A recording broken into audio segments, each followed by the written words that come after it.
This podcast has been brought to you by SeekersGuidance, the global Islamic seminary. Help us spread the light of prophetic guidance to millions around the world by becoming a monthly supporter. Make a small donation at SeekersGuidance.org/donate. For as little as $10 a month, you can help people find life-changing guidance. What is the role of fear in religion? And why is there so much emphasis on fear? So yes, there is a role to fear in religion. Allah subhanahu wa ta'ala says, وَخَافُونِي إِن كُنْتُم مُؤْمِنِينَ, and fear me if indeed you are believers. However, we have to understand what is meant by fear of God and what is positive fear versus negative fear, right?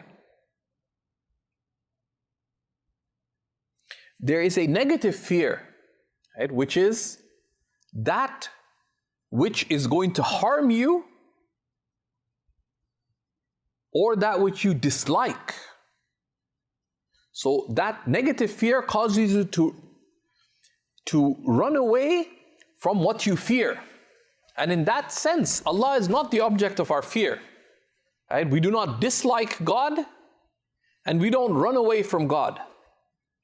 And that's why not being careful about how we convey the meaning of khawf, of fear of God, would cause people to dislike God and to run away from God. And that is contrary to the call of the prophets. The prophets came, Ad'u ila Allah, I call to God. So any notion of fear of God has to be in context of calling to God. That's the notion of positive fear. So what is fear of God?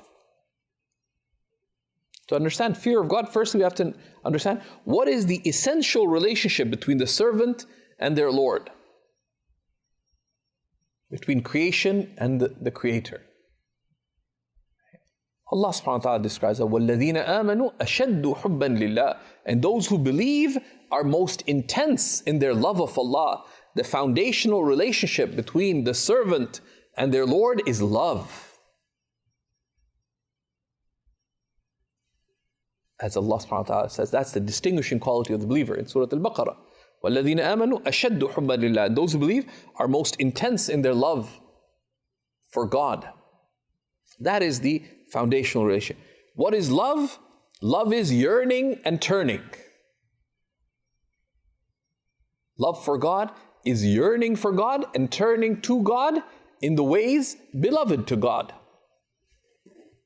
That is the foundational relationship between the servant and their Lord.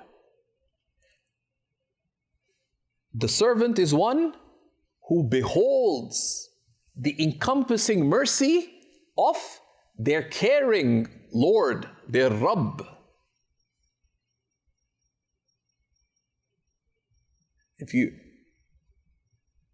If you recognize the encompassing mercy of your Lord, you have gratitude, shukr.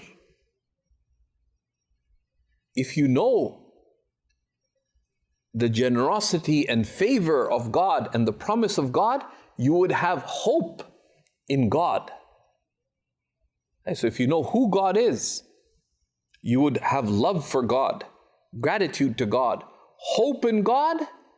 But then when you consider the greatness of God, you'd be awed at the greatness of God. And that awe at the greatness of God, that is fear. That you recognize that the one you love intensely and are intensely grateful to and are absolutely hopeful from, you recognize their greatness. You are humbled and wary of acting in a manner displeasing to God or distancing from God.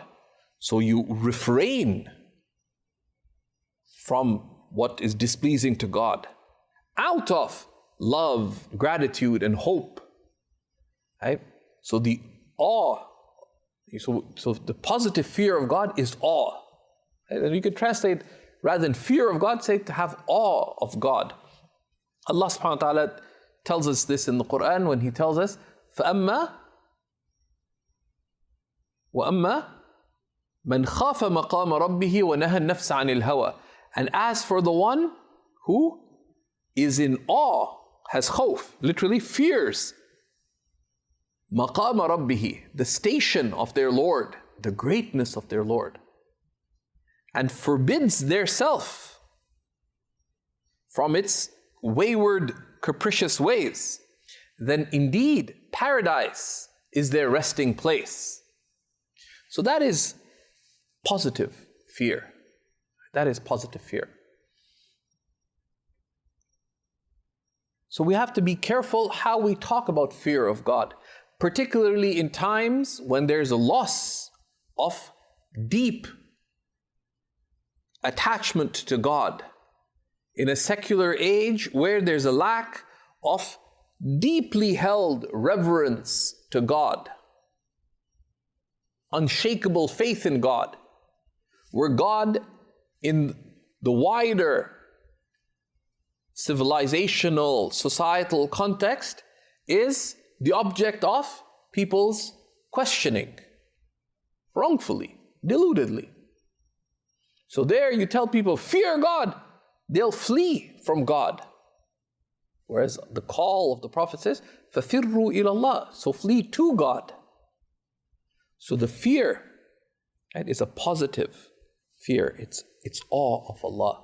But it needs to be balanced. That's why the scholars say that you must balance this awe of the divine, this fear, with hope. Right? You have awe of the divine attributes of majesty, but hope in the divine attributes of mercy and generosity. And you need both, because if you only have hope, you can grow lax. But if you only have awe, you can wrongfully begin to despair. But rather, the rightful balance by which you soar to the stations of closeness, like a bird needs both wings with which to fly, as the metaphor used by Shaykh Abdul Qadir al-Jailani, that you must have both hope and fear. You must have love and gratitude.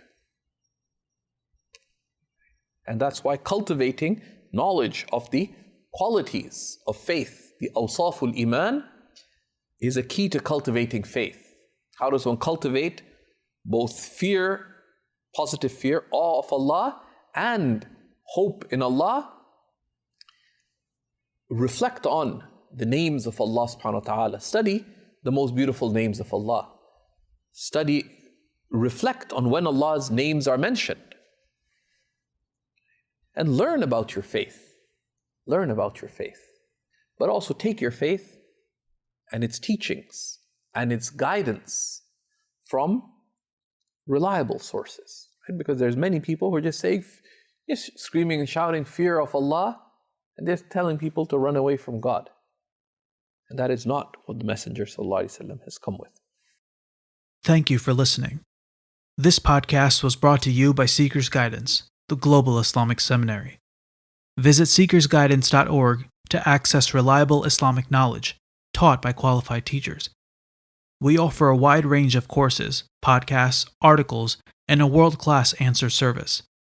Support us in spreading free, reliable Islamic knowledge to millions around the world by becoming a monthly supporter. Visit SeekersGuidance.org/donate and make a small monthly commitment today. Our beloved Prophet, peace and blessings be upon him, said, "Whoever guides someone to goodness will have a similar reward." So don't forget to share this podcast and spread prophetic guidance.